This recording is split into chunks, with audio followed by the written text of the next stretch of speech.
turn my life around. Someone who could make me feel the way I used to feel, but she never does. I'm searching, but there's no one that I'd occur to talk about. And all the love that seemed the world don't amount to much. That's what I really want.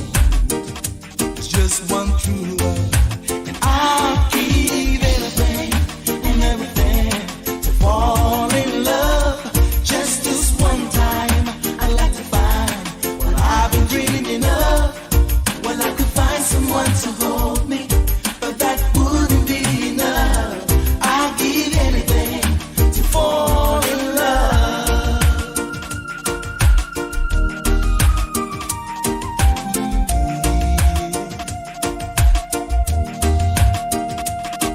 Nowadays, I'd rather not be sleeping by myself, staring at the wall. I question it all. Will she ever come? Don't go anywhere. More coming up. Because good music can be so hard to find. So hard to find. Get it here. It's your boy Travis. Gym Class Heroes, baby. Okoman Radio 97.1. Yeah. Across the world, your full good party radio station. Summer radio. Okoman Radio 97.1. We bring on the best.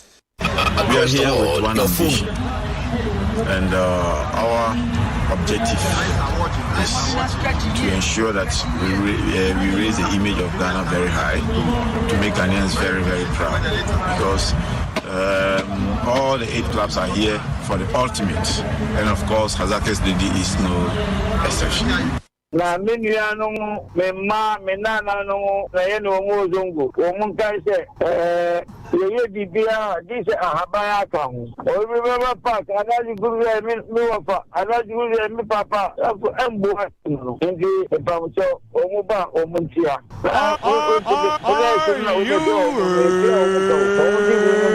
Are you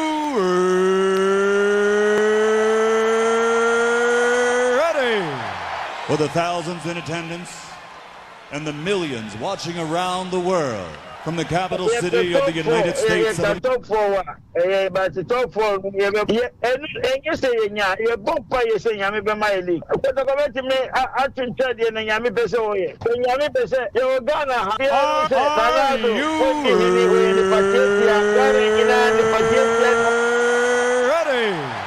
For the thousands in attendance and the millions watching around the world from the capital city of the United States of America, Washington, D.C.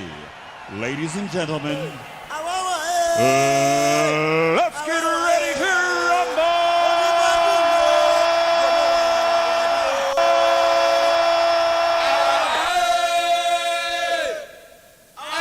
Okoman Radio. Okoman Radio. Okoman Radio 97.1.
Right, Okoman 97.1. Ebrenya du sakuri mun samu yansu yereba. Eviye Okoman Global Sports.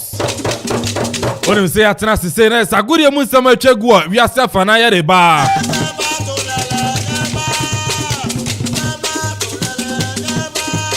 Na o hye nwum etwegu na yese mora no wosoro. Yes, mora no wosoro pa. Ewe bebia wo bia ma metia o. Bejimi se ho ye wie. O shafe na wana abosati ase don kwabo. Entini de bia me kase se mfa ya nyagidie se stone na ebefa. Utie me se mfa ya still na ebefa. Sen nyonsi anya moyi de still ebefa. Move. Eti atena sise na jasaguri ya munsam ya deba. Ewie na seka sen confirma ora confiance bafo. Kebi no. Kebi uye heavy pa. Sounds na Nana Kofi Okori Ajeman. Nana Kofi Okori Ajeman.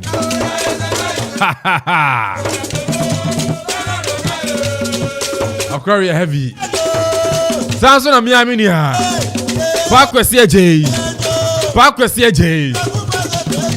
Oh no, you sex on the beach and masalo.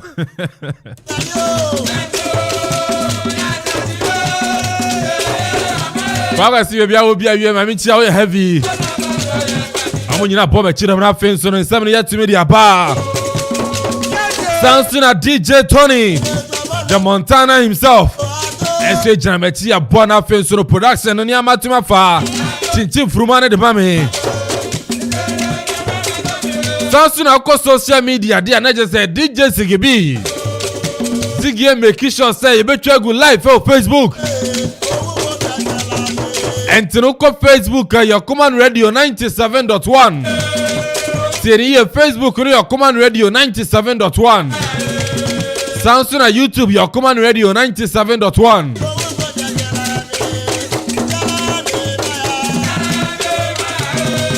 One more Twitter and our friends on Instagram. And at Okoman 971. See here at Okoman 971. And Twitter and our friends on Instagram. Obetuma follow na fe so no dwumadi no wetuma hye live for ho. WhatsApp na fe so no SMS o de ba. And if I didn't try for bra, what do I didn't try to buy? WhatsApp na 0551 667755 0551 667755 and that's 0270 191971 0270 191971. Nene sembeni yeshe enu adano ura ni dindi Alhaji Karim Grusa anwe bankroller, financier, president, CEO Asanya board chair Edima Kumasi base Kim Faisal Alhaji Karim Grusa kasa ati nanu dabe emfiebe eduba kuniye uko PM South Africa na just say a World Cup na Ghana tumi kobo ye ne didimu na Ghana na Uruguay kobo ye ene yakonya beda wo say baby jet Asamoah Gyan asema kama mfo yao Asamoah Gyan mo penalty to atrem ne qualify ko anima baby jet ntumi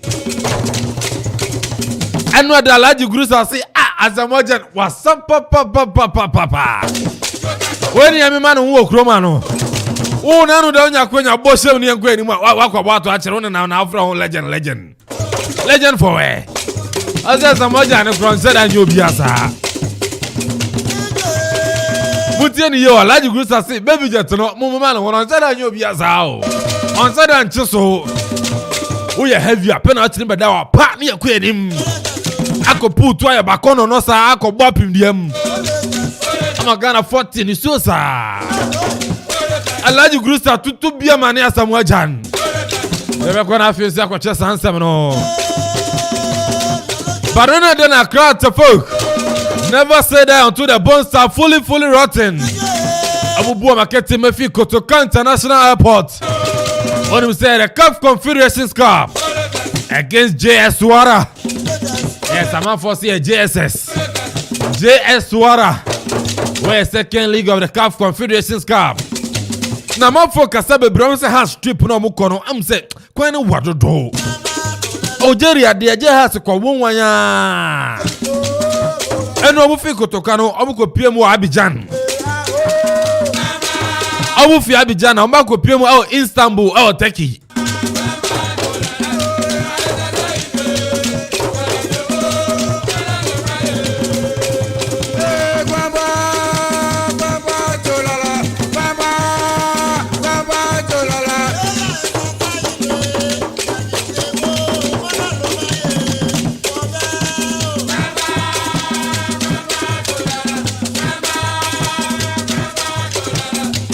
Nene omufi Istanbul take on some be PMO and soon LGS. Amo be do Algeria no me PMO LGS.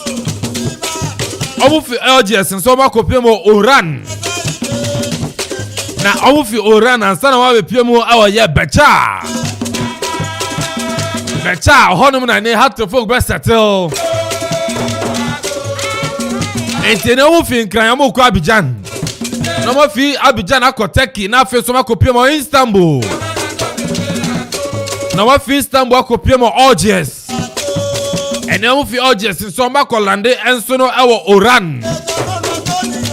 Na fe so no kro mu no ma fi Oran abe PMO Obecha.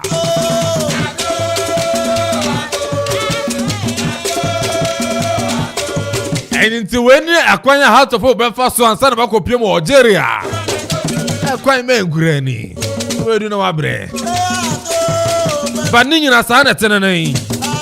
And they know Swara for the Banom, some coffee, and they know a friend say Dubai and San Obe Pimo Ghana. Tobacco Chinchia money, Africa. Ufi African country, Africa, Joko Pimo Europe. And Sana was a Pimo Africa. Oko Africa, no Africa, Oko Africa, Joko Pimo Europe and Sana Waba Africa.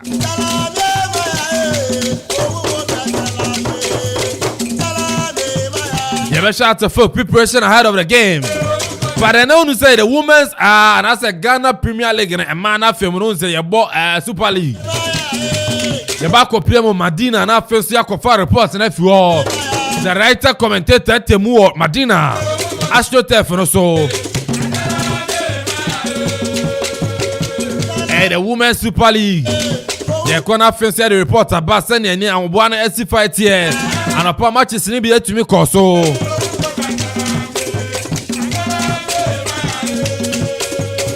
Faransa na no yabeko na fensa manene sama ba.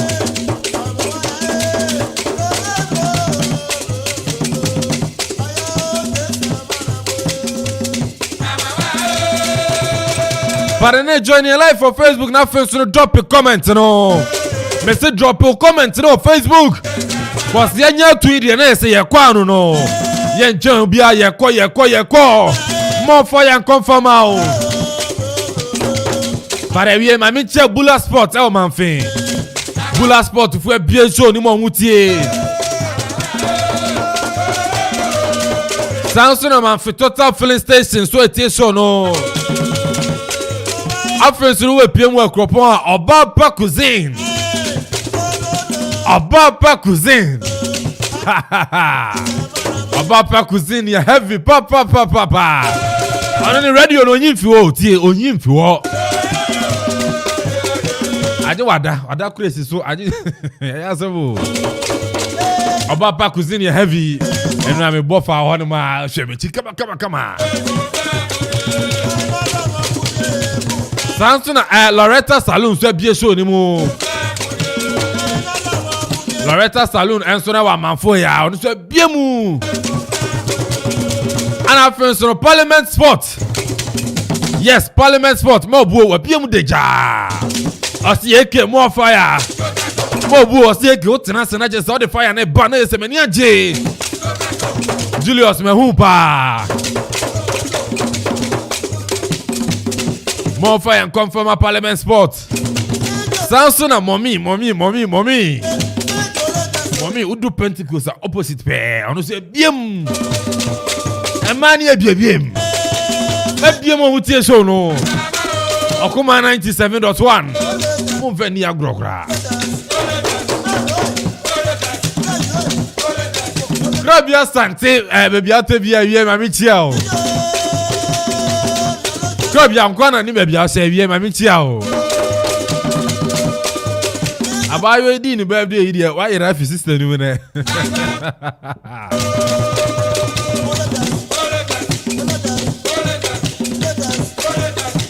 Para wie mi din ni nana Kwame Amponsah Addi. Over to Afro Eke. Eke ni dia me kan say na say guess ni woo. Am say Eke ni ye pe Eke ni ye pe. Enti so me de be mamo. Eke no. Digiti ni ye anya mi a guess ni so mo pe Eke no. Ana wo kan kura na me pe Eke. Enti ya rebe ko na face na manene samna timaba.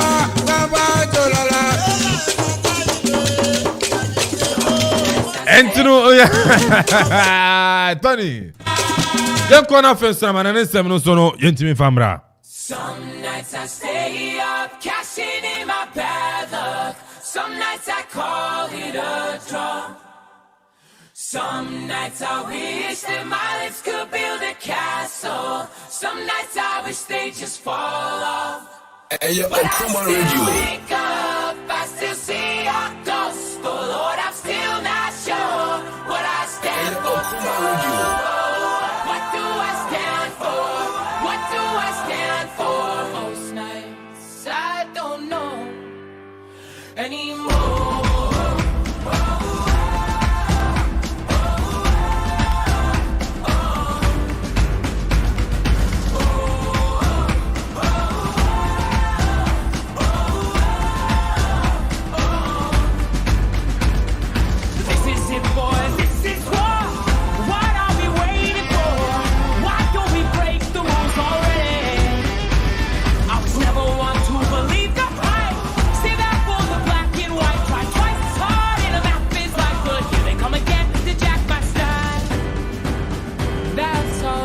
That's alright. Into Yankona Fence and I'm no. Yes to me and fan bro. I wouldn't say join your live for Facebook, not fence follow Jumedi and Oko Facebook.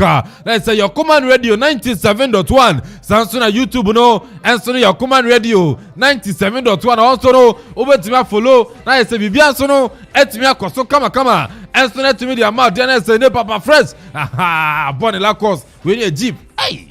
I'm on full scout chroma. That's what Jenny Jeep la course. And I feel so. Ete ono so etima dia eno so ye de bantene obinwa o fra na je so nya to bo ase de no ye kagum na fesoro amana ne nsam no enso etima ba dia straight away the best sense no etimi de free and then go piem England onim se no ada matches ni bi nso no etimi koso a na se enya sem kuma Southampton enso etina fie e o St Mary's nso no and Leicester City nso no etimi de boy ni game ni ko na wie ye no na se 2-2 ana sa match nso no etimi akwawie Brentford Shea Adams etime bogo de Southampton and afenso no Bernard enso de ba kwapi so na so na Antentam Leicester Mrantie Brentford ni enso ni Johnny Evans atikano and afenso no inform player ni de James Maddison so no ade ba kwapi so ade ma Leicester City sama teno so na tumi kwawie ise na koye 2-2 enso na ho Southampton na kopiemo Vicarage Road dia na Watford team no etime atena fie ma Chelsea the Blues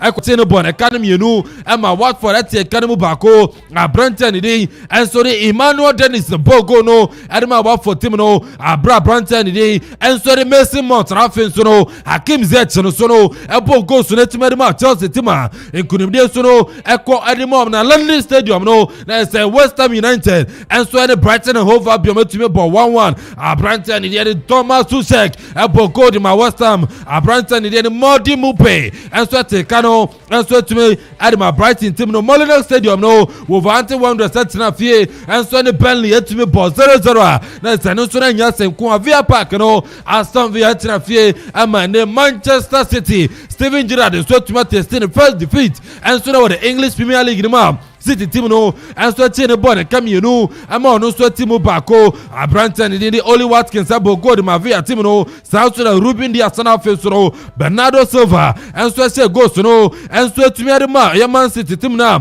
and so no ya dey ma etie for na big game no and so to me to dwa when ye Merseyside derby teniye Merseyside derby ni to me to dwa e we Goodison Park na Everton the toughest in 20 and Liverpool you will never walk alone team no Everton no ebo na kan makoma na ya and Everton team no and so team Bako Brentford ni dey Damar Gray ese go no dey ma Everton dan so amfa Brentford ni dey ade Diogo Jota Jose Teresa and so team Bako and so team ade ma Liverpool Samson Brentford ni dey Jordan Henderson and afenso Mohamed Salah Gali and so say go so ni mienu etima ade ma Liverpool team no na St James Park no na say Newcastle United na no da etima bo 1-1 so yet to atu yete for any na match no say na besifa ko Tottenham etna fie and say na Tottenham Hotspur Stadium no so na 7:30 and the Brentford etma ball referee ni dey Jonathan Moss e kwakwacha sa match no so Southampton ne no Old Trafford no a big game na betuma to dwa Manchester for the muntie ni ye Manchester United and after so Arsenal the Gunners no so no e dey ball ni a big game and then so no e to dwa Old Trafford ya dey ma etie for referee ni de Martin Atkinson ono so kwa kwose na fensu ni amansu na tuma koso wano e o sa game ni mu Old Trafford no na Manchester United your bomb ran said the Red Devils no etna fi na fensu no ono Arsenal the Gunners so tuma ball batch no 8:15 p.m. Ghana time intene United fans no ana fensu asufo na mo be kono montie ni ye match na time no enso no 8:15 and so 24 tuma she say no so no entumi ambraso table no say no so tifatie e the English Premier League no just din kan and so now 33 points and so now Manchester City atosumi no 32 points Liverpool atosumi 31 after so no West Ham United atosu 4th position and so now 24 points yanso no yetumi dey atu yetiefu anim na go kin chat no Brentford ni dey ade Mohamed Salah Gali ono so tuma 13 goals Samson and Jamie Vardy wa Leicester City watimi upon 9 goals Brentford ni dey Diego Jota e Liverpool ono so na timi ase 8 goals so na yanko na fenso yanko Premier Spain and no La Liga match no ba ko tumi to dwa na se enya sem kuma bobo kwa ne din enso ne Real Madrid nso no etumi tena fie e stadio aye Bilbao enso ne tumi ache Bilbao team no abone ka ba ko a ono nso no wantumi ante ene the inform player upa Europa Abrante ne din enso ne Karim Mustafa Benzema ana Abrante no so no otumi po go no etumi de ma aye Madrid team na nkunumde nso no etumi akọ anso na de ma omo na Copa del Rey matches no se na no so sifa akọ ye bo ku ani de Cordoba etena film Sevilla team no ekobo ne kaba akọ a ono so wa etumi ante Abrante ani de ade Lucas Ocampos eboko anso de etumi de ma Sevilla team no sanso na gymnastics team no anso etumi tena fie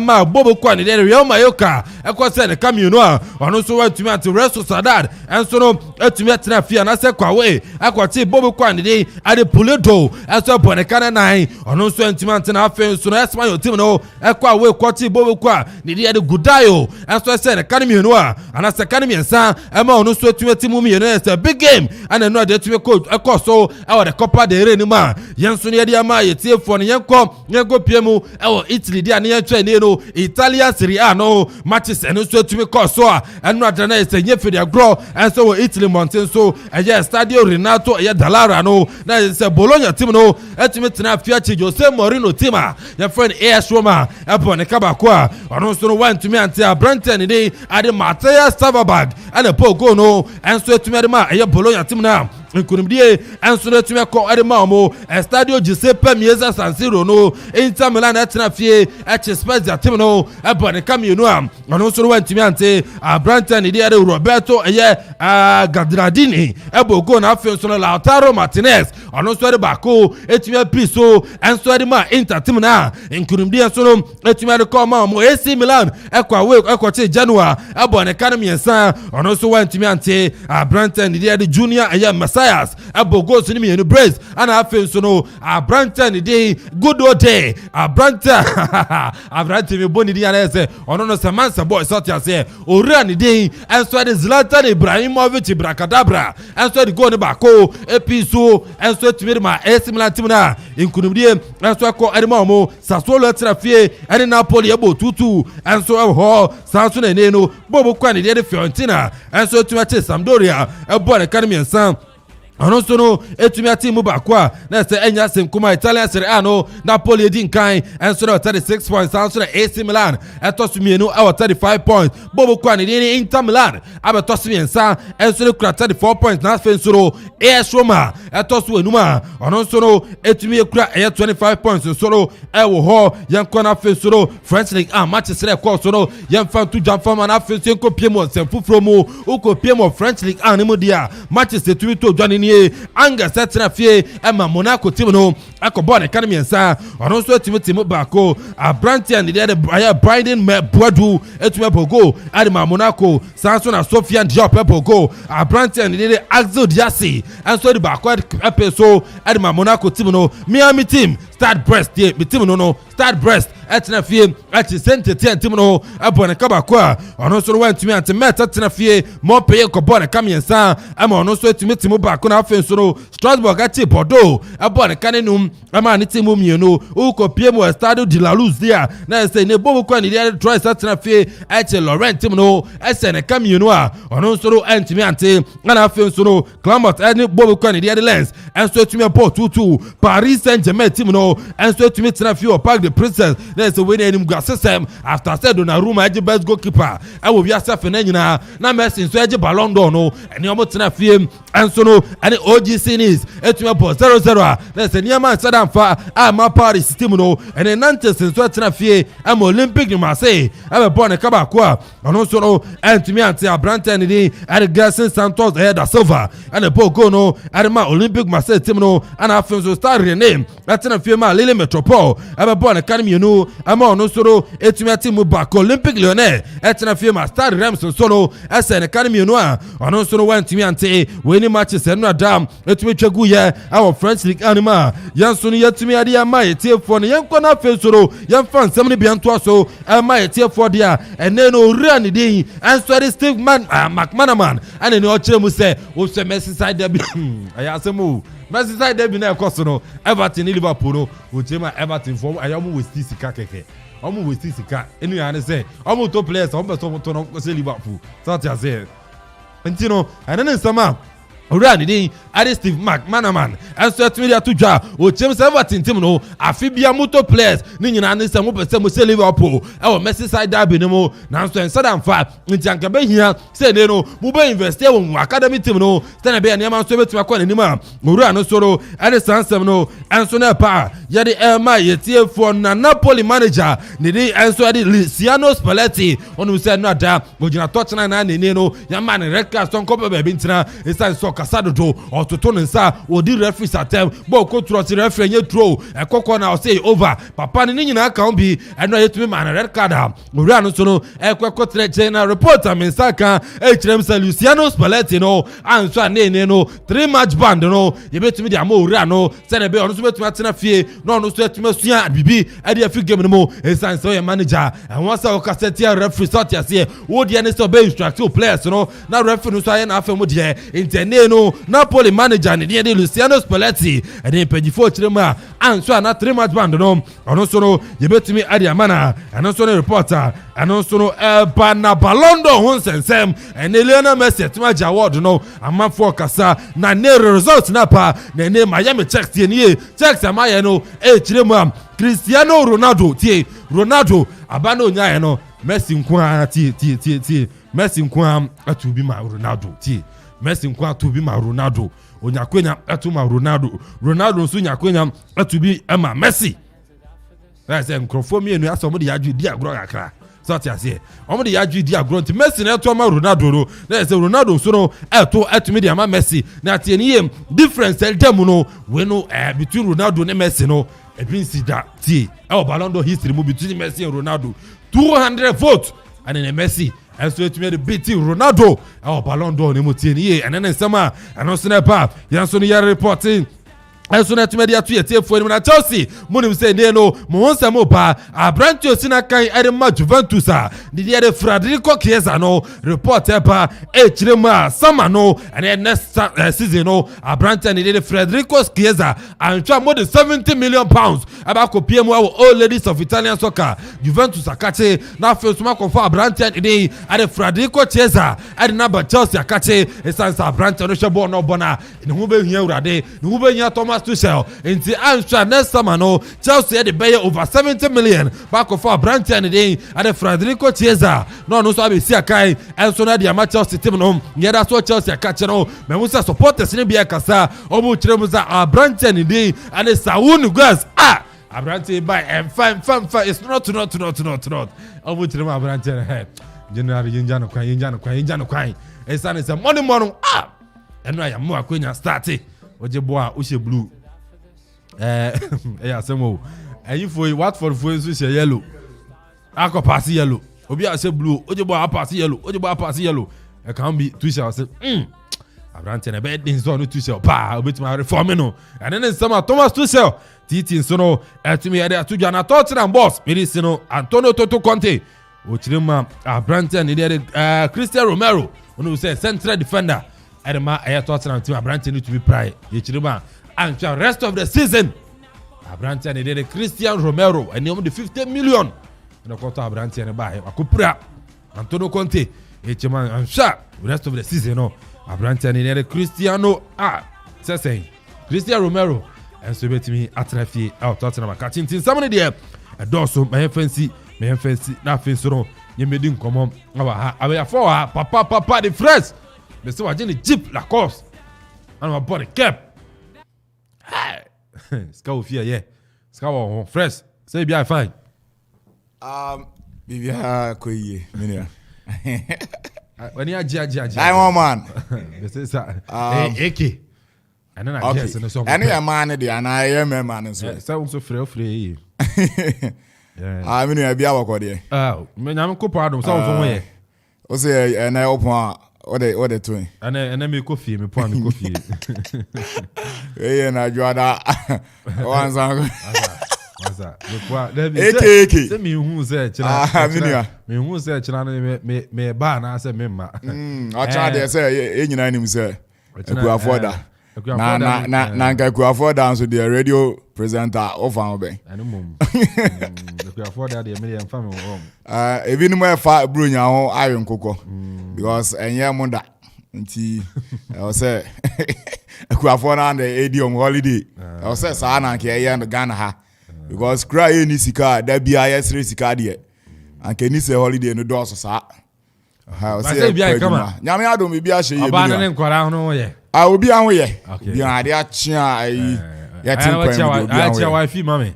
Obi a beti. Aya na beti. Ye tiefo nyina nso. Mama senior esre. Senior. Oba, say bia fine. Oh, nyame adom bia ye kama. Asrewa. Sem o na I say o for so di ma bia hye bia wo say hye. Say maybe that's ne yere ne ma hu ye no. Wa so nsi wa ma mu ya say o si wo hu ye. It means in do so. Enya ba akofo. Oh okay, so one of ka asem no. Because na obisa na o say wo hu ye. Let's say you ba akofo ya asem. But better tie fu nyina say abendo bia wotie yan. Again, nchie mu ye den koma mesofo panyene. Reverend Prophet Oliver Wusi Ajeyi. Glory Covenant asafo nyina itia won. What you want start program no. Nti wo ba hwe wanim meba ene anwumire e boss nti wo ba hwe wanim anwumire ene anwumire e wo ebe o banda na the holiday now na wa fa holiday no because me say holiday dey say na akasi uyo ku ani akwa kodua aburo ne da me dey aburo bi share form nti ena mekan o akodua aburo a wadua 3 days abaso ku twa ne o kira nko ya de anu be yedin nti no ayi wa dan fu yo magisi teacher ni yo Mr. Beko Mr. Beko ma hinchia no hinchia nkoma no hinchia nkoma Mr. Beko yo o magis ne yede so ye director panyene e wo Grace compassion no ne yede na ye director wonum Madam Kasewa ye hinchia nkoma woni patu ni na cause eke wotie yempa wotembia wonya wo say wo na ha wadweno mo say wo de be eke no ha wadweno because program no edu bia na eke nde sani ameka o so atwen won so da ye beba na say on the packaging dey that's wo okay me Mr. Beko o the packaging na wo Mr. Beko a nice package ma hinchia ai ana ama jamia so wo ana de okay wonti me fa kwato yan ana de Beko da bia o konsu enne sama maka enne Beko okay Beko but ma me kwa ma no so na enko Martina onum say enne no the Women's Super League, you know, Super Cup, you know, semi-finals, you know, ekoso Madina AstroTurf, you know, na ene you know, pemda kwana Zakas ladies, etumi boy, yebeko na fin so yakudin komo ho, right? Etumi kopie mo ho, yemfa report na fin fi Super.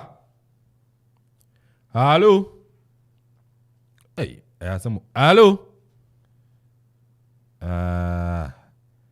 Hello. Tani antime ka sa ye na yana yenhwe yi na entumi kodi nkomo sukwa kopi ni wa abade wa aba because we ko je na ni wo pa me woni mfoni bi ni ade a hu se onna mu nsu nsu ya enya asem ketewa o Madina on say super emia football no me se bia se no ye ni wahuru ato nsu no da bi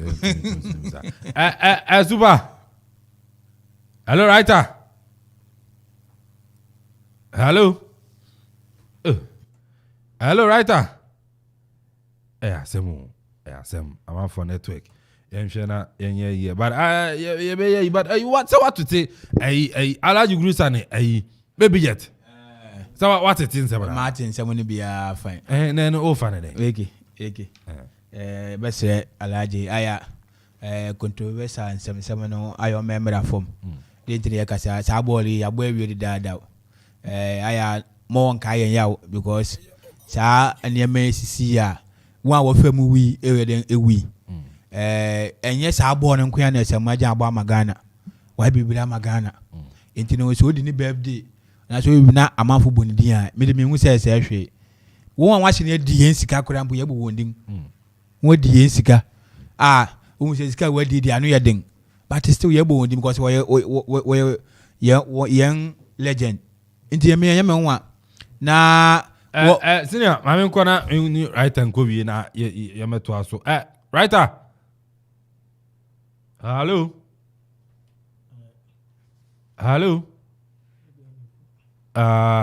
man for network. Yeah, yes. Hello, writer. Antin kasa. And you know, I don't know. Yeah, chuchuma. Sakana. Yeah, any bedi nkoma fa. Women's super kappa. Eto dwa ene El Madina. That time the first game na ba na wie na yampem da ko ene Azakes ladies a. Ene Azakes ladies etumi winning by 3-0. And so Emiano go bro referee no. Yeah, I know you're soccer intellectuals. But say tournament ni ma I was on the FIFA akunya. They don't more this go na. Okubi say referee so emu ya na ide ntokwa ba ya obro no fun frame yi. Na ye dem say yem ya nko wante sa. Alaji. Yeah, we think again. Say na meka no enti no e be say Alaji.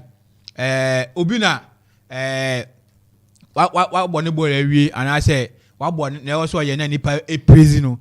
Alaji go say send ya wa be ya ma Ghana football no.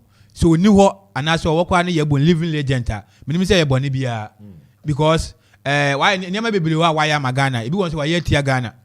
So what you say? But you boni ding say then or your bank ruler or you say that doesn't mean say nyama oye nyina ye koragin say the thing and na wo hwe say mo agena the ye Ghana history ma or no ye top striker over 50 goals plus obi then any bi ye ko world cup Africa nyina ono ye osan ye best go striker over more goals for Africa e world cup obi ani wo strikers ni no be aniwo ntino why you be just by say penalty was say no and I say Ronaldo win na wa me say penalty but ukọ no kwe wo mu ne say ne ekwa ansam nyina baaye anye say bi Alaji eto sa that penalty a South Africa ne Ghana ye nyae no eno na Samoaja akoka bi say penalty no very soft enti ye nisa nka na referee ne je enti eno na koma Alaji Gunza nso wo hwe o de na enye soft na o bo to chini ege o hwe apart from say na okanyi wo hwe players na waka after ball no wo hwe players waka buachi yadom o gina ball no mkura ambo and yadom o gina ball no no o so wie na o ko hwe ball no o say ball no ye soft tese wo hwe old players no bi aka na say ball no ye soft me nim adekodin tie eden players na waka sasemon but who free players na obi as waka hwe ball no wie ball no ye we dey but na ye soft me nim soft ko but me nim star ko was an ke ye so what you say ni na ko na but fine wan kan ye but say track course na Alaji go say so dey bibi off and personal on asem na fa no say waka asem say bia obeka mi but we say on wo say nyabre e ma asem no na wakum waka ma ye yaw nti wo hwe ni ration ade a ni nsem wo de be yi a wo say nsem ni bi wo anu ye den wo say anu ye den because why bia ma yen nti no that mean say unu no kwara nso ya wo nka ene ni asem no onu hu ni say wo say adwenkyere de te say hwene eso no bia ne de okay my yanko na yen right and coding komo super Africa udem na first yes cabbage is as about there but me dey move udem you brutal na wala fin promise so to 18 na otobo ati by your voice ziba ziba ni o dey jayo ziba ene area utem we yeah ziba we dey fine boy amania nenu women's super cup ukopie mo Madina AstroTurf no so far games no ya boy wie ana say anything say super me ma Okoman 97 as light number 97.1 Kwaba pie mo Madina AstroTurf and yes the super women's game to Gary semi final area on our part 10 and our first semi final game to Jabugo kwa din e bi amtunda kwa o se womo ana omo topic group A ana Abubu kwa din ya Azakes ladies one more topic group B and I'm so second group B first and second and normal ring time so now game as a very day I'm say Azakes ni ampenda kwa here sometimes we get a pedigree of the game taba top na obi expect say Abubu kwa din ampenda kwa between ya walk over back Abubu kwa din Azakes ladies first department of the game and one more first two goals from Ababa the team at the success so and Victoria appear now go the first half the moment the first half no 8 take 2 goals advantage in our second department no Ababa the team at the success enya Bobby Park and over the 18 boss our Yabubu kwa Didi up in the corner boy Betty Atnatuchi Kakabachi Abati Ayedimita woman the first game of the women's semi-final our Madina Astutefno we will team out first game Bubu kwa Din at the up in the kwa etro ama Bubu kwa Din at the Zaki Trade Campo coming and sa one more entry into Madabaka one team at the surface about break council and my Babu team at the Victoria appear in the Bocos Medimomo and about 2 p.m. Bubu kwa Din at the ladies strikers one more and the Princess ladies and what very council to the baby which was the Morano just no maba Bobo Baba supported Bubu kwa Din at the Princess ladies now Princess ladies no matter yes we will team out like as a team on your strong papa guess super guess no talent super you almost so papa almost for will be the family you know Martina Stotter the second game of Bubu kwa Din at the ladies strikers and Bubu kwa Din the Princess ladies ever don't forget our target ladies is now qualified at the Akopium the grand finale what about the grand finale Yamiaduma Sunday 6 p.m. Martina Astrote and I'm very confident you'll be able to game winner one Bubu kwa Din at the target ladies and then Bakakupiemo our the grand finale of the women's Super Cup first edition Okoman and Yefidiago. Right now, park in an ISano. Yes, I was the Okoman Facebook Okoman 97. Yes. It's a good. Yes, they didn't come up in the Bible. There's a super nappies next. There's not near come once more air. And I think I come once more studio nappies next. But it's a picture on a bit of maybe I agree. If I black, maybe you know. Super picture on Okoman Facebook Okoman 97. The promise yes, a picture on super. And only a Kwame Yes, a picture, ye be a no enya 1 year crown ISano. Yes, super. No. It's wait as I am at the Mukotna. I'm out of the Bobo tournament holidays. Over the Boria, the following Saturday, so I'm out of the Bobo tournament. Then it's Sunday, crown grand finale, and so I'm out of the boy. So it really tells you that I picture idea about papa next week, so Monday, and I said between about the book game. So super. No. Cromania was sanity and super. I am come out so Martina after the back. Over PM, like I said, security won't tell no making up confirm it later than it super. Security knows that and said I get strong. Yeah, second game in our Princess ladies from as I said, Oshoma Shabang Africa can do more and that's security men from Epinabaga. Since I tournament and start to like I said, Bamba won't tell no super and get encouraging. You know, it will be kissy part patient so. Now the next picture I don't crown. Let's have for more refuge. Because Ocean Ghana Football Association. Given I got an answer tournament from organizing class here, yes, and TN is dark and super. And then come out, Kuko. I remember the tier forward the boss call station, Okoman 97. Just one FM. And I FA officials and a bit to me about. Super. Super Biamati. Super Biamati. Young confirming staff about the Super Biamati. Final on as one of the PMI Sebo Jacket here, and yes, as a final on the road. But as it starts now, Media or media and perform ever run, you may try out you know these kind of people, no, and also on the people. But part of us, wait to the Ghana Football Association Super. She needs that.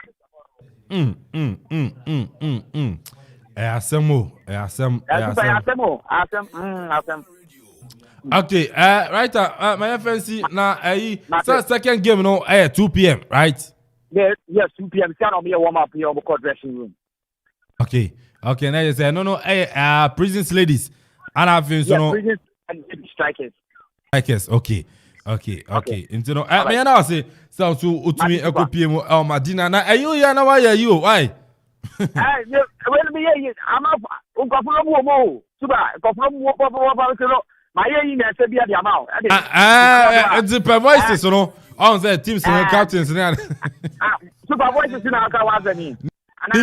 Nina. Okay, but the voices never need in my you bet ya. Yes, tomorrow, I own. Oh, super, I didn't count. Also, okay, bye. And you know, writer, and I'll tell you, Cassini, Madina. AstroTurf no so the Women's Super Cup no semi-final game. First match at Mabana we ampim da ko. Ladies, that's now my circus ladies. Ebo makam you know. Oma to be second game no ever so 2 p.m. and to be honest 9 minutes in term match and bit match here.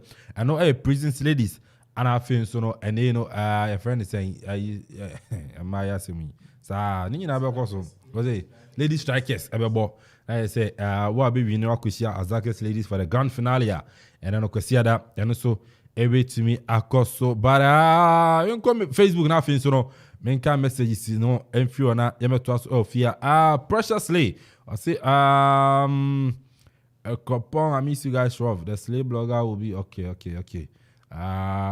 big ups to you Addi Krobia DJ Donzi no so nidia Addi Abba as it okay this intro is thank you one girl for you this Xmas but you Mr. Aye Mr.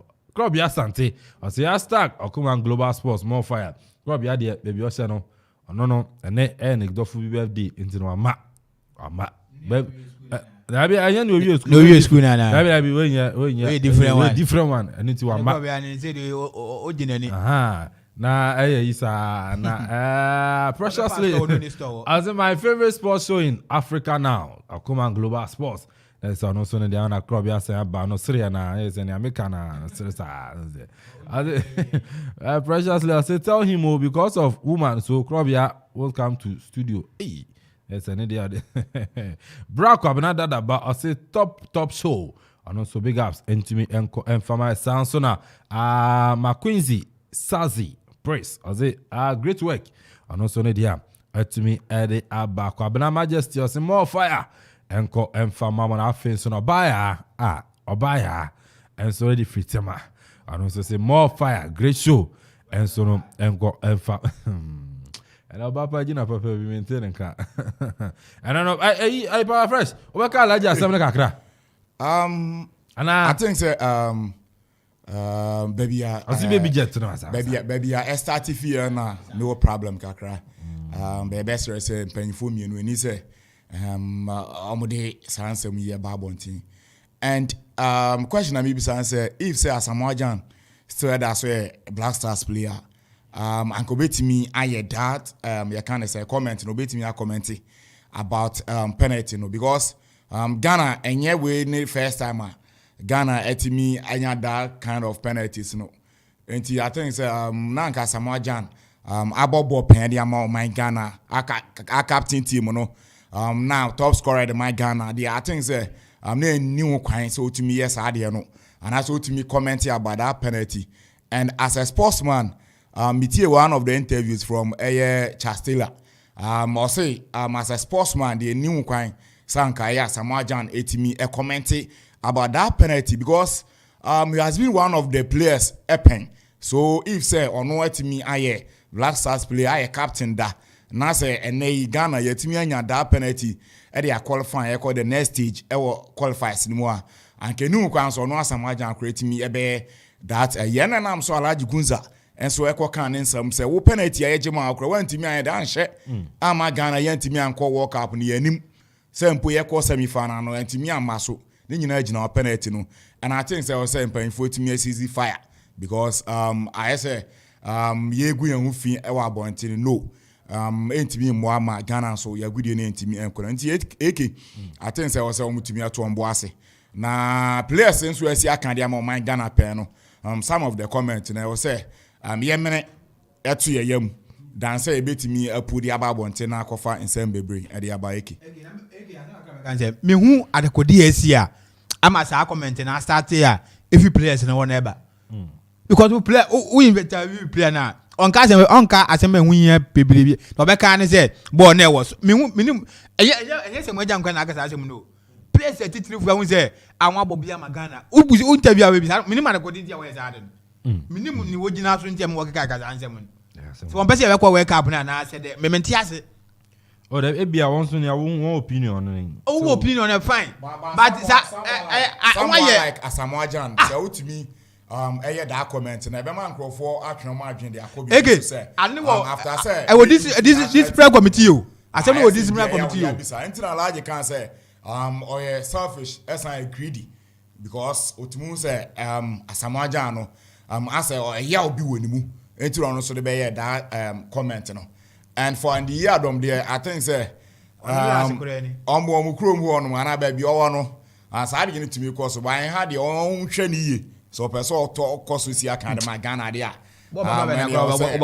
because this kind of comment who penalties be ajeje or premiership num and as a championship no and the year dom si aka who a couple of air penalties ya jeje ewo no ma ye nyina ye mu bi enim say and as who say maybe referee no etimi enya na wrong but still no at the end of the day etimi stand there so anya Ghana ye dey here ye who say player etimi apulu guy no because e ball na beto na animu a ono e be shegu wa etimi atwe no na we akoye ade a ye di hu nchenwa show bebre e Ghana ha no manam so a Alhaji Gunza akrede na no abetum bi ama ekofa ansem bebre but I think say as a player there this kind of comment and I was say yeah as a supporters and yetimi then a comment about that whether it be penalty or not no I think say yeah ne was say yeah by wa bo be pen yenimu say why captain impo emrebi acho manipa ni bebre ahihye goals e dey am man Ghana by yentimi ankan ti yes e ne wo na wo ye Ghana ye top scorer wa share more than 50 goals na say ne Ghana yakonya penalty e dey koya anim na say no abeye ade a say anwoya bi ya bamu wonum because ebinim say ekwan a ye fa so de ni fi national team num enya de etimi ebo an enti akwa say ya bi bam enti na men so men fa bibi mra bonten na nkrofo say nia ekos no men so ye me ya but I think say sani eti bia no den a wo bo kakra wo beja ho akọ na ofoforo aba yes because Ghana talent di e obebrei ba yes niam bi ne yemfa ntimi yentimi mfa nto akwan mu my talent na mofra no no de enadi so I think Asamoah this kind of comment no I was say yekoya nimu no forget about this kind of comment no bona Ghana ya gudi no etimi ekonam yenim why captain etwamu maybe yekoya nimu kra wanhwe na FA president ekoyew na nso eto aso ekwa Africa enti ende si ebegina we so na se Ghana e wo se yeto abakra de ma na be FA president and I say yebo ama utimi enya post bi wo Africa wanhwe na we kura ko prevent so betimi anya da post I think say I was say advisor said ma Asamoah so e kasa kire no because as a sportsman there unu an ho ba asema mostly no won tan you unu an yen dey and tumsa oboa and I say o support unu an kakra na ye hwe penalty na e ba so na I think say minim say bia ye binim ya say Ghana tournament na ye koye nim wo mu no and I say qualifiers na maybe no ye binim ya say Ghana ye do that stage no thinking say yan sha say ye niti maybe na was say ye den ye sign ewo baby ye do no but I think say ne awo susu na yan sa na maybe Nyankopon so ahye de am my Ghana ejisi ye be qualify ye be ko and with or without you no den Ghana ye ko World Cup a ye be bo ni bi whether say ye be share na say ye be lusu games ni nyina akra still ye qualify ko World Cup so I don't think say omo ma besi aka be di pele num toni ye bo anom no mu ni bo chan enamrem boys no but still no edu baby na wo say ye de omusi nchan na ye to so ye den ekwa enum eno na nam so a Asamoah no mo ye den ebe pie mu enti so obi ankwa nya de obi be den ebe nya akwanya so abehim enti eke ye be so Asamoah na wato ne bo some of the comment no as a sportsman na we see a campaign a captain team no o so to bo na wotena chi esi panyi dware ana ayede bube no bube se o ka wan sama ani esi panyi due mantemanti ana me bo anti panyi de o ma bonten captain ya ma general captain ana me bo but do you think say what how the goose as kind you know and yeah so to try no eno so enye de ba eke I say wako ka yen ya obi what you say because nyina nim da World Cup no ye nyina nim ba bia Ghana do ye as yetimi nya penalty na ebi ani antimi an qualify by Yenyina ni ayadwen ko and say ye be qualify without penalty. Watch it to Oman no bo to chine. Enti enu mpo a wo say enya soft. Na ma la ju aka no ono wa che say watch it to Oman no bo to chine. And obi so enya no a so ahye me ekwe.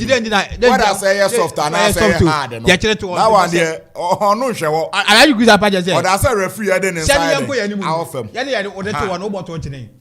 And obi so yan shanko no so bo che. Ejide ndina fi okun to pa. Wahu.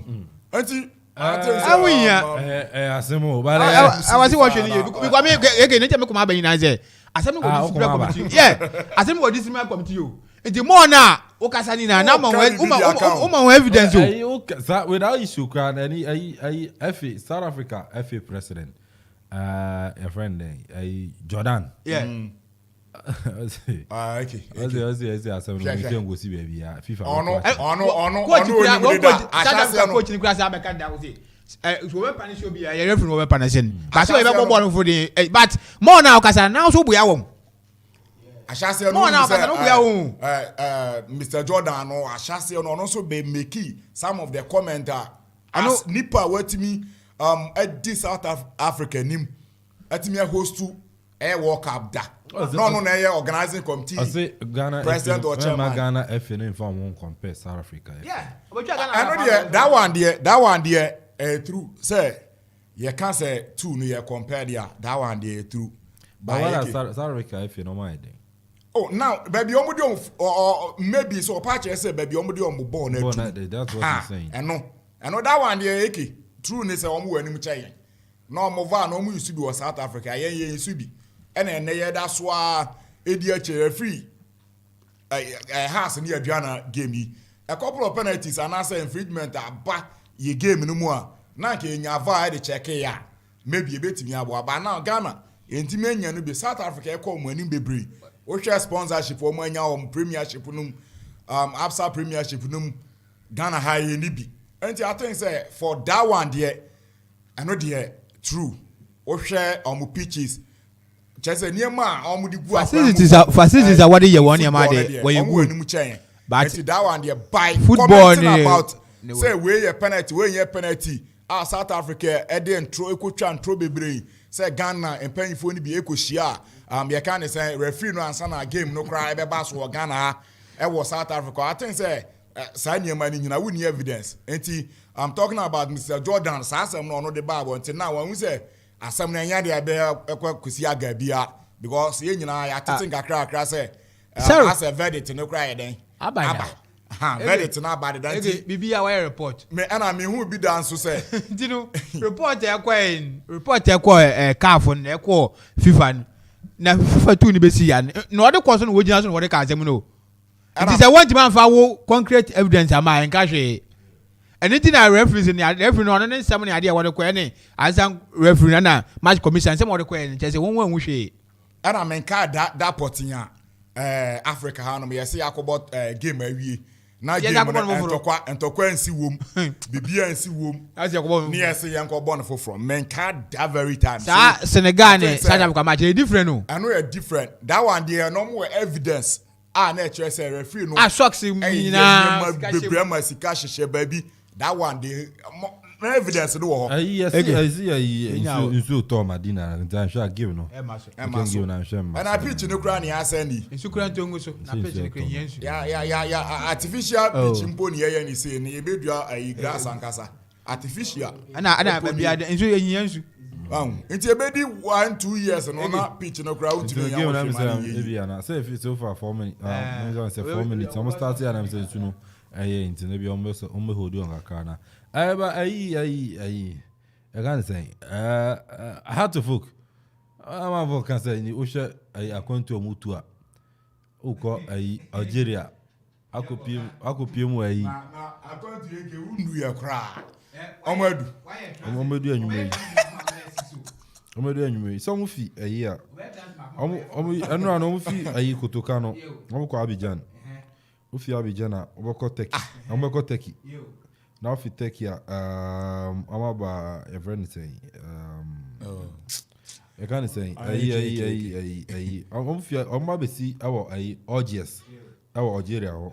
Now move for Omako, Oran, Ufi orana ansana waba besha 6 ansana eja omo fe no makudu swara o ngasa Sunday Sunday ene da be na ya woda nti hwe transfers dodo a udi players o makudu ananwumre obedu na anwumre obebiro na o believe me hasana e wa question kaba sank wo kwode daada da bi no believe so tu nra no AK o can say me believe me hasa the one that and say wona say obeye this long transfers mame cho sana identity once given a born Sunday we no I was say visa ni ticket I was say we before there be onim squad Orbeko giving him any match day beyond the squad or ebi be pira ebi be ye into no one be even na initially na wako cracker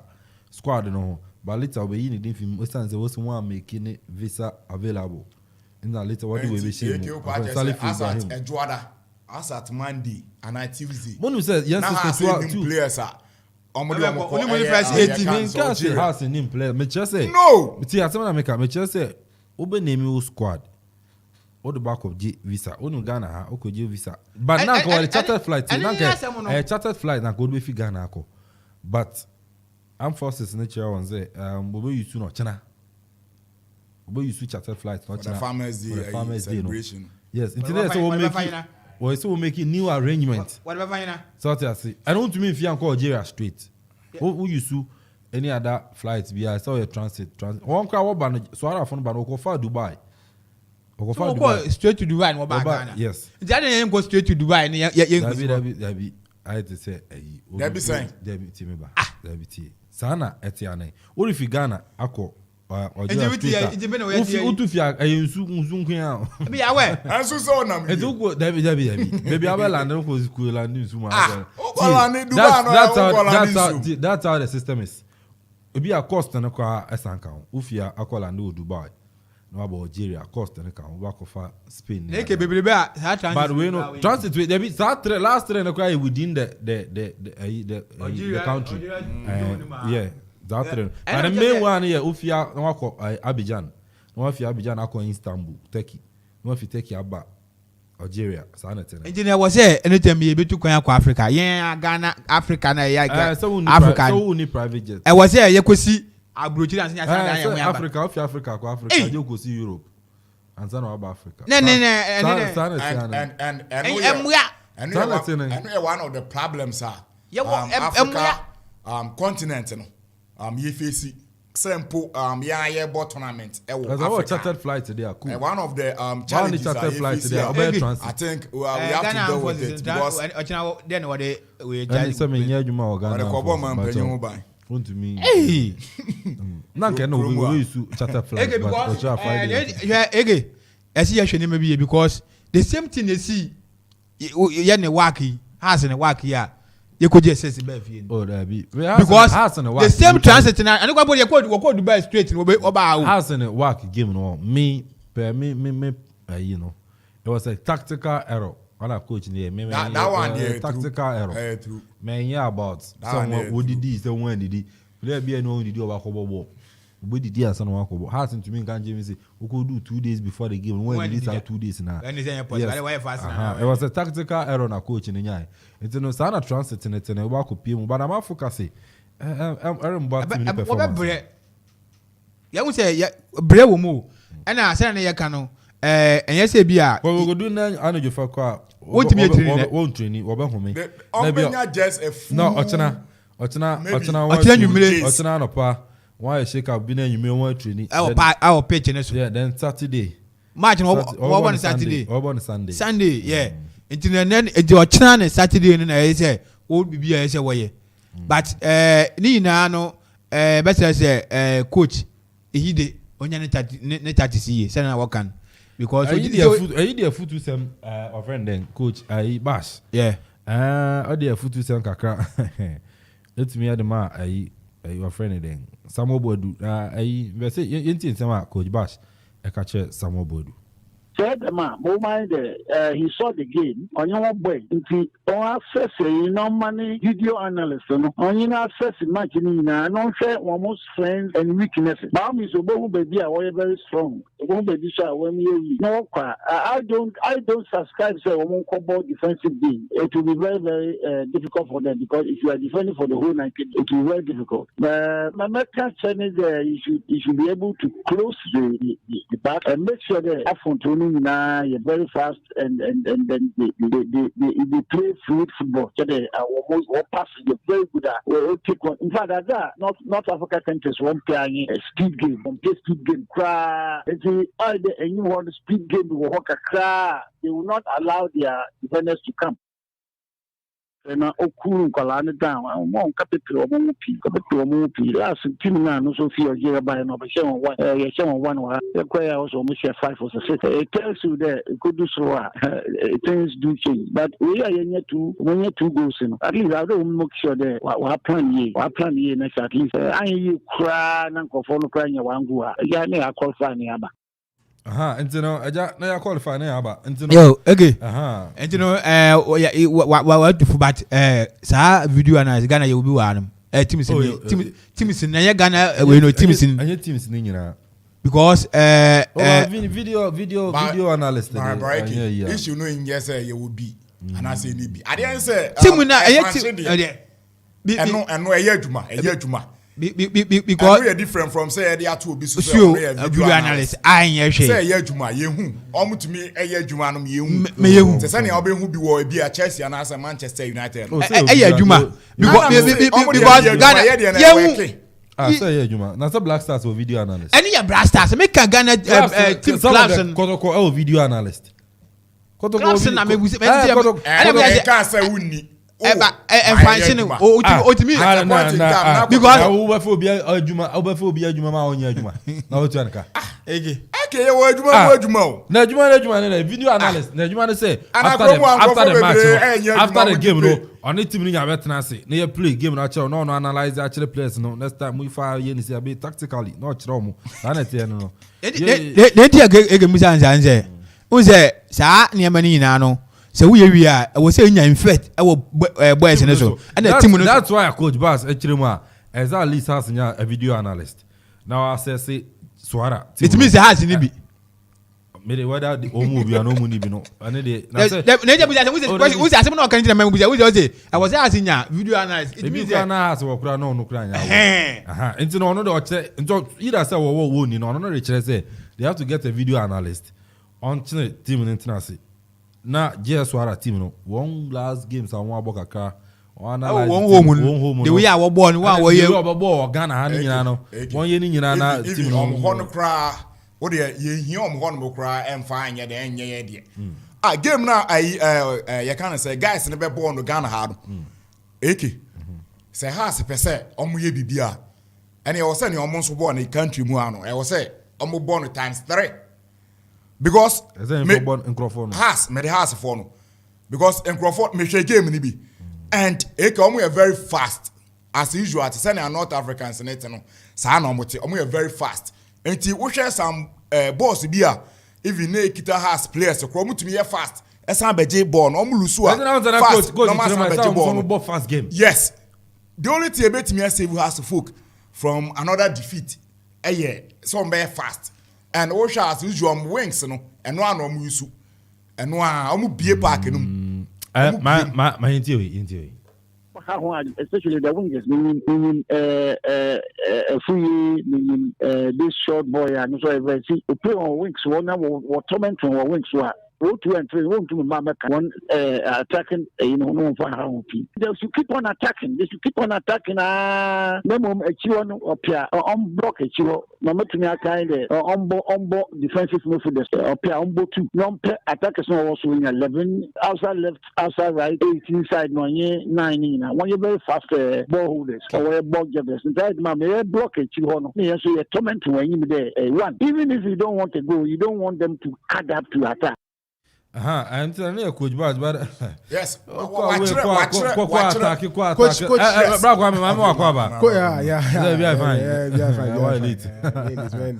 Coach Bass, also has some attack. What in the agent? David, when any agent. Who say game beyond any game pattern? As I say, Obo. Don't you know say has in quack attack for what? Debbie, meba. Maintain Debbie. Who say Bono? Yabo kakra. Yashwe game. Mimi say my coach kakra were certain levels up to at least training college level kakra, and I know the game a bit. Uko share opponent one. Only now who dengue nyepe. Two. Oroko ni home. Your favorite ground. Omo floodlights, no more ball. They use astroturfs. They are used to those terrains. You understand what you saying? On a normal game, one crana why you so much attacking minded, or more the height and physique and everything. When they came here, they defended. They closed the game. On be defended. Oshes how ball on ball wahada and yeah has a share is a whack, right? Whack, yeah. They came and defended. Omo whack defended throughout. Would defend a woman who catch you on the break. Until fortunately enough, you have 2 goals. As I said before, you go out, you need to concede 3 unanswered goals. Why would you want to go and open attack? Attack with what? When you know, say, who blame attack toe to toe and nipa no urin timino. What I say? Who blame attacker toe to toe unim say urin timino. So why would you have to go and attack? No. And yes, I go no cry 1 goal. And that was what happened. Emma has go blame work, and I believe that they've learned a lot of lesson from that. Because with work it makes sense because 1-0. When you punish the game is open. Until at least you blame then you close the game. But you have 2 goals. You need to concede 3 goals. Until what has they need to do is they need to pack the midfield, pack workaholics. No more pay. Kofi Koji is strong enough to battle them. At least near steady game for playing Kofi Koji up front. That's a mean no. Because on the Oshe against Wakana. A bro introduce Patrick Razak back game no more. And to me I'm work for no and pushy any more until and has been a consolation no. In Sanka at least once a coach bash chairman Sanka yambo sharp players up front. At least up front no on defend the wall. You can say central defender. Pack midfield. Pack midfield. Just almost 2 defensive. Almost 2 defensive. Midfield. Then the attackers bear train. And I say, "Everyone so more money train. Ebe attack. Be making sure say, the pressure here. Jino so send ebe ya timi pushy and journey. Up front. Barney on the left. Patrick Razak on the right. Maybe Isaac Mensah. That has always Barnier and Isaac Mensah has always been the lineup, but it depends on the roles they will do. Once the Mensah no also what pace and his strength wo back wins no 2 and 3 no. They say one ever ball ni na. O she coach na no kind na. Well, depending on the formation. Yeah, the system over 3 back there and I be the right and the left. But but 4 back. And any idea we for the ball. So I for the ball. And the coach is almost be skillful and I say to me can no nyina was. Definitely. Definitely obey you sharp wingers. 4-2-3-1 is there. You see 4-2-3-1 a system. There are variations. Do you understand? There are variations. You bet more about 4-2-3-1 system. We leave the attacking side for the opponents. We won't tackle them. We'll shadow them. We do second, third of the field nearby in one. That's why we start pressing. And then because that is what has to do. We cannot press them from their goal area. Has will lose. When has open up, normally they are pressing from their goal area, they will lose. I'm telling you. They should pack the midfield. I think the coach. That's what I'm saying. It's not talking about saying. Samuel Bodu is not going to on area. No.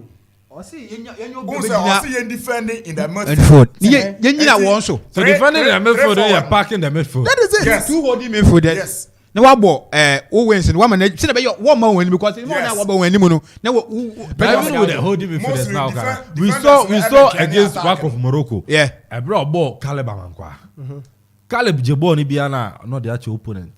In only 18. That was one holding midfielder. Maybe I say who you defensive midfielder. Had to fool. But I'm sure our will play this game. Their best defensive midfielder more Caleb Amankwa.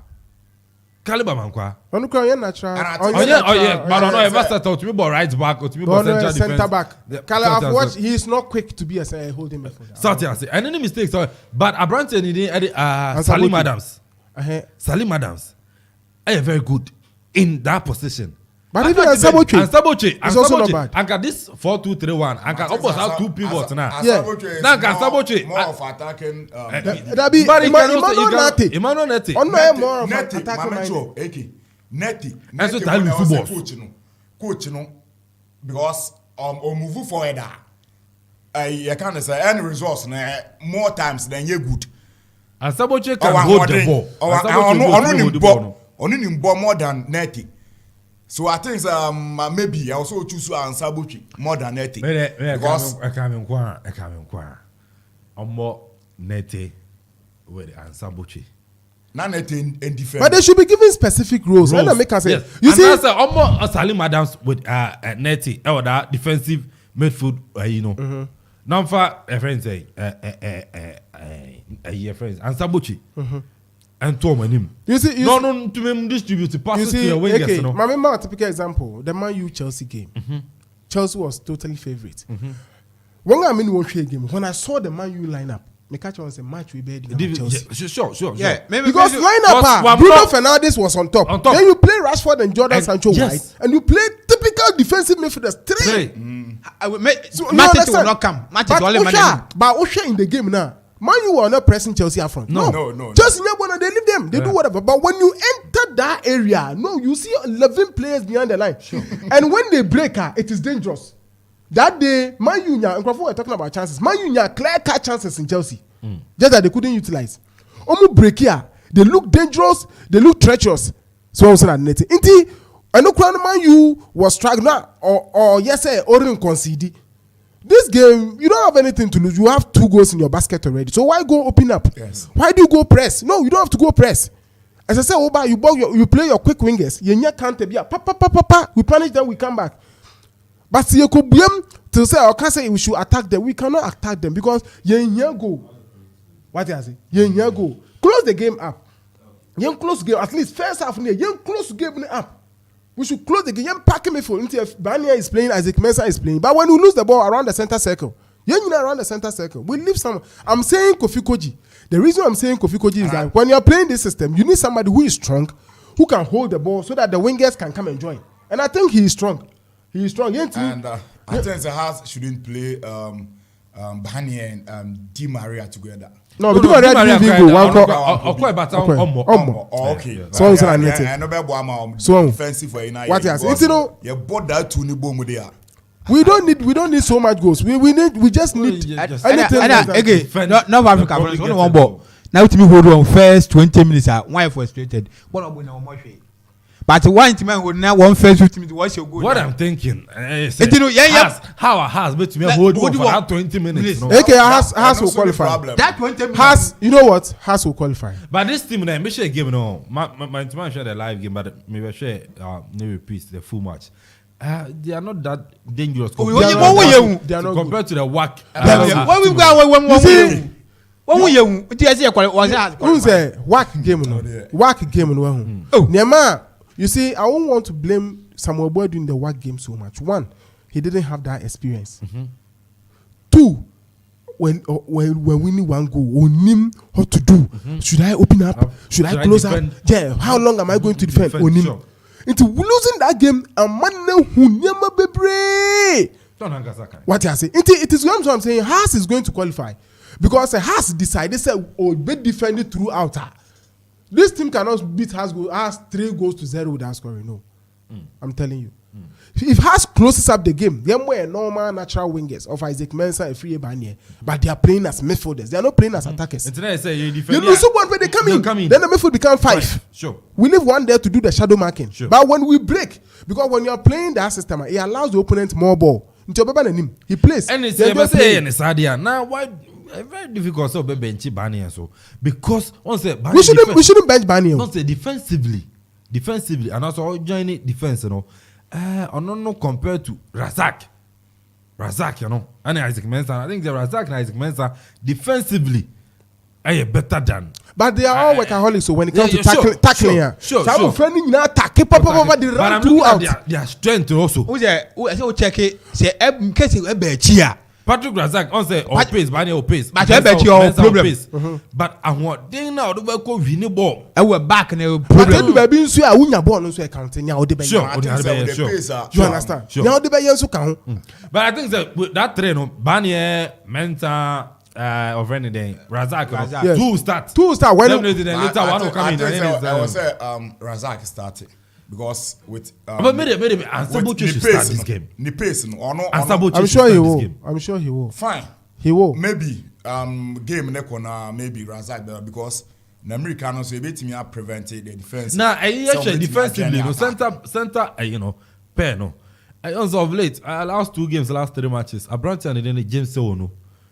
Very fantastic against us good although they lost he did well against Swara very fantastic and I come here go Zanka no but they still play Adusowa and then also because as so we be no why shake it who said those people they've played themselves over a long period of time since, and you see 2017 center back central defense you be top coaches they will tell you there are 3 positions in the game of football 2 positions in the game of football you don't alter 1 goalkeeping 2 center back you don't change until you struggle now your combination very well there is no way you should change them be a match another set no there is no set maybe I want say first on now share had to folk on say most Mo Alasan and Robert Adusowa fantastic and they had they have another Nurusule. They have Nurusule. And so no. It's anka also be build that partnership na. On they be a money one. Now also two. Because who go go benchi so now the Nurusule abesawa. The partnership between I think say now no build that 3. Okay, so I was here, but the best partnership, no, Adusowa and Muala. The best. I was here, Bakuya. Automatic or not day anytime between Mo Alasan and Robert Adusowa no you can't bench any of them. No, you can't bench them. No, nothing say. Well, I understand it. I have saw them since 2017. Yes, they've played that. First what is it? Mo Alasan. After some match, I think after Dreams match. No. Because now that before that game, it was Adusowa and Mo Alasan.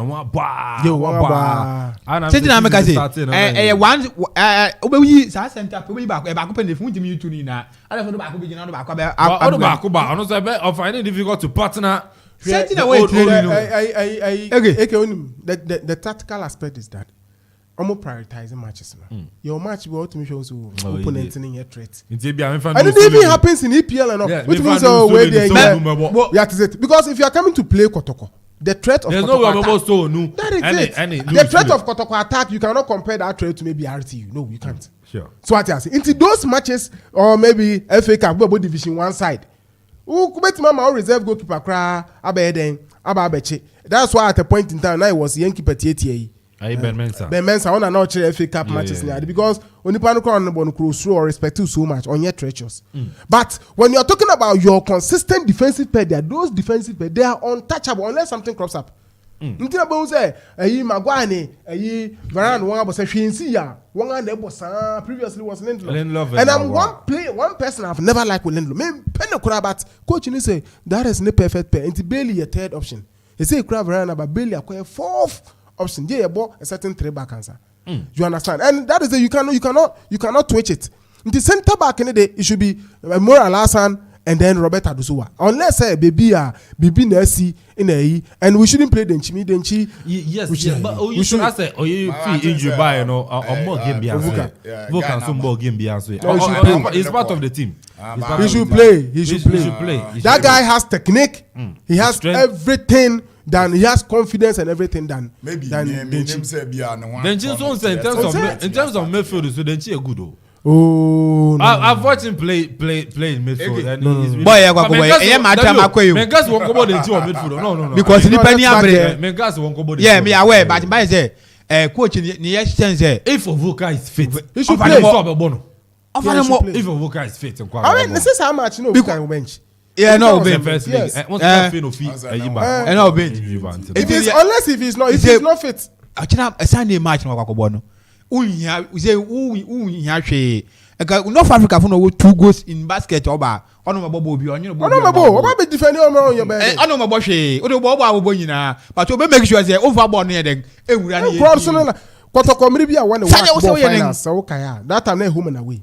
O say work share 1-0 no ba ha. Obe defend ya na Kotoko share 1. Pe no buem. Oto pe. No some close to game. Kotoko 1-1 by the law. That is how it's supposed to be. The last time Kotoko Africa, where you for say 2-1 war. 12 for nana. What say 2-1 wa credit. Yeah. One poku say penalty no. Yeah. What say Mona was say first. Then they open. Who shall open? Who shall open? They don't crowd. Who shall one crowd? I know what tell you. Who shall one crowd? Who say 2 goals? Who shall one crowd? Who say no press and am the multi mass and say. Answer. Last hour, I know be no ko say. Second goal. That's always the game. You see, enye hankwa. That's how the system. African terrain. That is how it is. Even Europe, right? Unless we say team ya kwa we buem no who say nit na ho dem bro so. But and yes, sir, you will see teams close up. They will close up. They will punish you on counter attacks. And I say, do baby no. Oh, say no, they are losing. They need to gamble. Then they open up. Sure. That's how it's supposed to be. Mami announce the full line. So 0551 667755 0551 667755. You bet me afraid about it, folks. Still, I'm about Augusto. I say, don't go see. I know you fan. Over touchdown. Algeria be your channel part. Onze eyi ofie no awotu okutoka no kwa Abidjan ofie Abidjan call Istanbul and ofie Istanbul call our friend then I don't know we go straight to Algiers ofie Algiers and about Oran ofie Oran and about Besha Algeria one for military flight no nanka what be call anaja we use ochana we use and then that was the chartered flight anka what the record but I know and to me afa obi also. Okay, I'm for you also. Hello.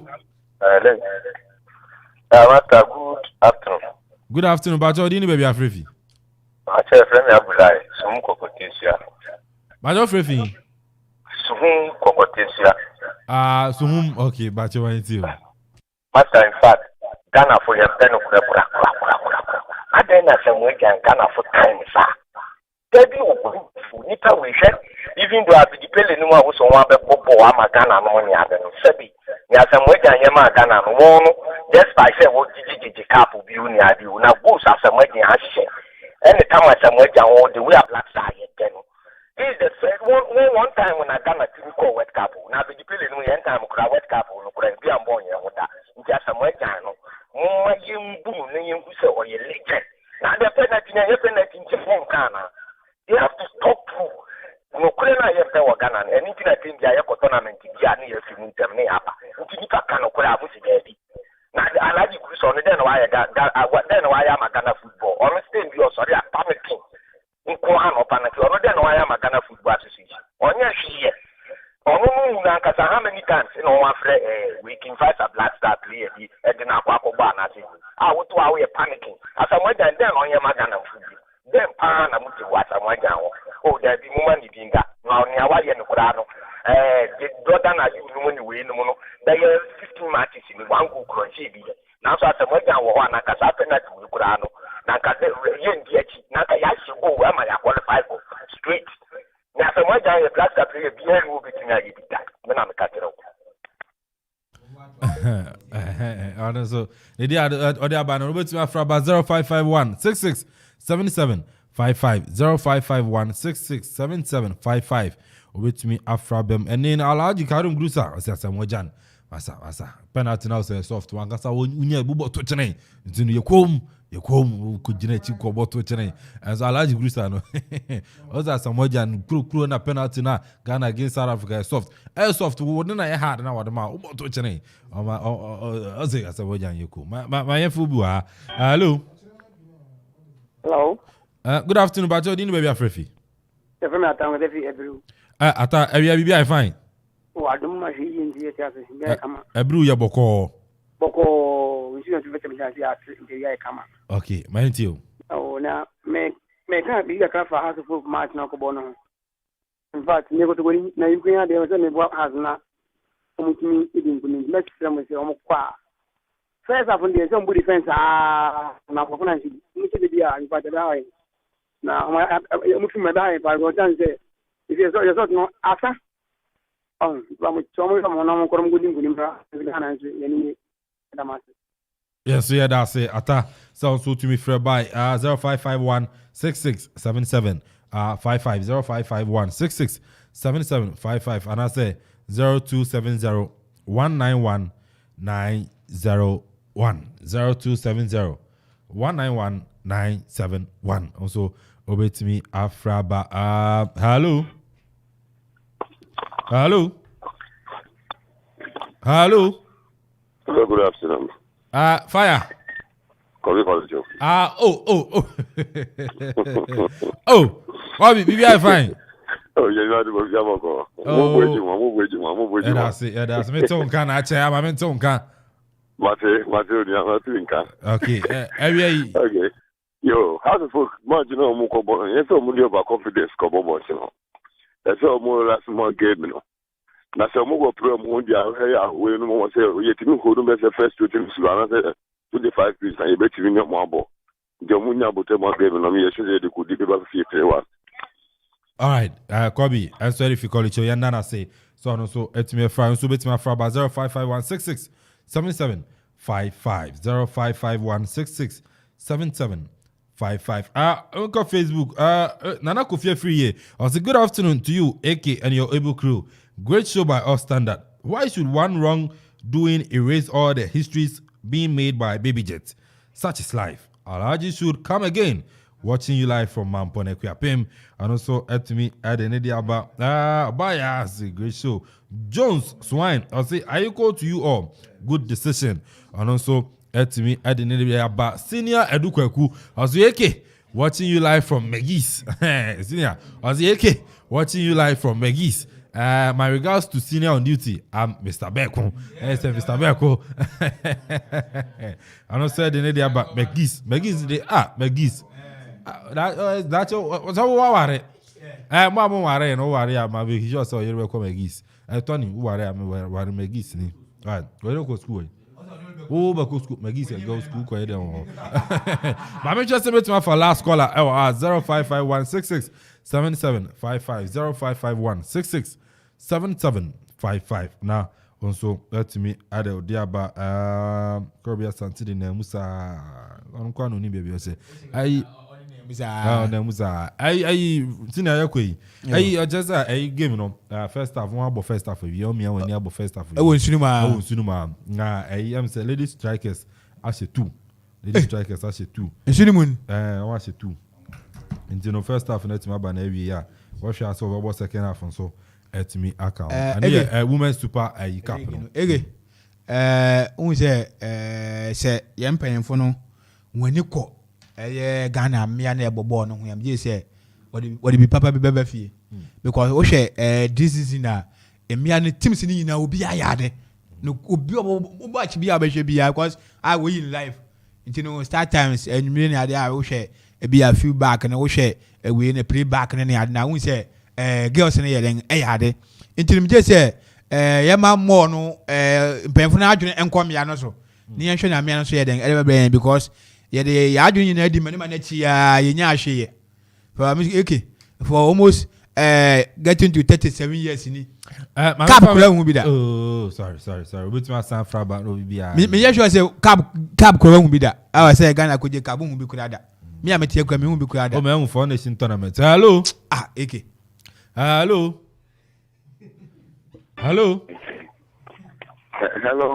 Good afternoon, but you're baby Afrifi. But your family will go for Zeke Lampard. We'll see your from the Francis America. Lampard. Another one called the nice kitchen. Me wa find phone with me 1 week in Dr. Boy in Dr. Boy in the phone with me 1 week in war. Oh, okay. Dr. Boy in I don't know doctor. I mean doctor. My mouth said it. Your mouth said it. Yeah, doctor the phone then me 1 week in me see no for the phone me na go pan. Oh, the every man too. Okay. Madam Liverpool as say Liverpool they be winning mommy. Na dey tin and how can see? At House of Folk. And then cup now one Ghana League Cup and I say African Cup. African Confederations Cup. I say House of Folk. Africa now, what Ghana as a war. And the same cookie on a bread to put on one or put on qua. Now competition in Pacific because as an African club competition and as a league competition. You say Okoman Africa now, and you are not a private business. And I Ghana do not do private business. It is our get all my Kotokonia clear for Lampard. Yes. So we no time has Baby do no want to say give no to me maso or probably about 30 players no and about 30 players who could give me ma as a number of players has Baby do Friday game no so Sunday into no to me more Ghana Premier League born over like a Ghana Premier League one entina I will postpone matches no even in Europe Mami correct uko Europe yo bisa asem go bisa asem and so Ghana Premier League and so Cup Confederation Cup match and so no and you two things na different thing it's all about but out of folk I represent Ghana Africa. That's how it is. What Europe? What Champions League? What World Club Cup? Teams that cover World Club Cup. One league matches now they postpone them. Sana tene. Okay, how to folk na Ghana they are a private entity. What about Ghana Premier League? Okay, how to folk na government they are a private entity. Team apart from the national team here no Ghana higher government. Okay, how to folk private entity and a government. Some man answer me say apart from the national teams, team here no Ghana higher government today. And some person say about the league no one Ghana Premier League is all about because I say league no so yeah government today. League no. Ghana Premier League every team in the Ghana are playing it. Every team they Ghana in there. Now so ko ba na match no so one other match. How could you tell me say go private match no could do skate. Anya private match I say na okobo pre-season be and say other competition me no organize. Oh, there be Africa no bono. About there be Lampard. Let's. Oh, you see how they why, Mr. Wadaruba. About the Ghana Premier League. FN organize no. Ano winning. Ano kobo this tournament obo. Intenya pep. Ano the boss our tournament no. A Premier League obo you winning no. And then the man kobo our tournament no. It is about tournament no. Now I try FN say. O said why no. And the tournament I me born. Eren buami team pacho. Obetuma ye hu bibia. FN no be decide. So be hu bibi. And I saw young she. And now FN just okay. Sa game no. Obetuma ye hu bibi. Okay. Senior. Okay. How to focus no. GF Indiana. And say I have to focus here. And yeah, finished it. Black Star, look around here, finished it. Now, but they say, walk up with China, walk over, GF in a mouth, playing tickets in Indiana. Lampard, or young fancy, aye, young fancy. And the BC, I know Lampard, and you know, you're the BC now. Yeah, sorry, so now, yeah, aye, now, Lampard. Aye, I said, well, I thought last, also, you never walk alone. There's a Liverpool. And also to me, they need about 80 walas or heavy papa. Anyway, I mean, maybe I should be a Yankupon on your case. And so, until you see, no way, I pay China. You have a twasso now. I yana. You my yana. I'm sure I will be cool. I fresh your baby cool. I will go, my michia, Obapa cousin, and so no, I will Methodist.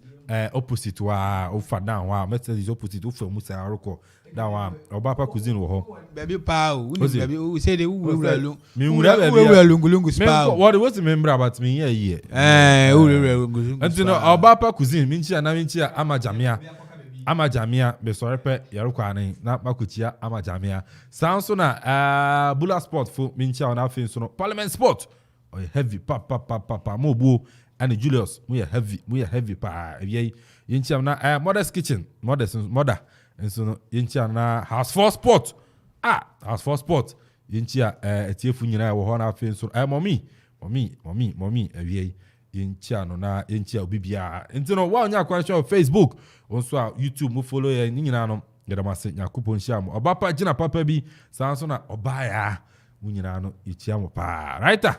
Hotel Castle Diamond Bob if you Madina a woman super cup no Samson as senior on duty papa the fresh the jeep man yes I know say Jenny jeep Lacoste and then the come sika one on to musia ai fresh okruma mumbisa or be money timu yadin ubisa nkwande ya or be mamu sika one on Samson senior bra Kwame say they to be pm now the bag the ukas bag is ka amafu out that you say he levy about amafu ska fan momo Anthony Resi executive producer Rock Kofi Anson ba for KB we are heavy baby I'll be at Minchia Samson and then no courage man on so no heavy Minchia Park say Jay and I feel so no Questi Citizen yes Questi Citizen on so no we are heavy on also I Minchia Stanley so papa ewa kuse and I feel the Kuse government hospital necessary nyina necessary na Kuse government hospital nyina bitia won ana okay Stanley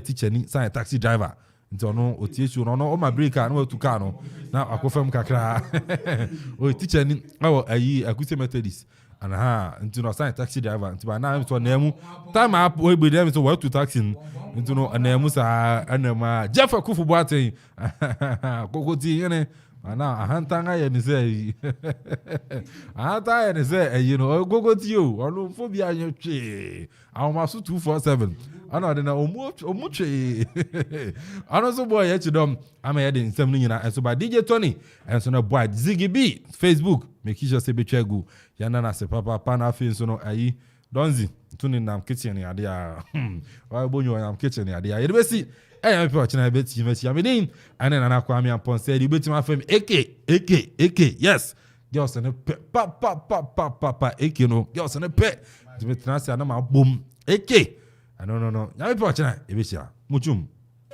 awawa onibadi mi o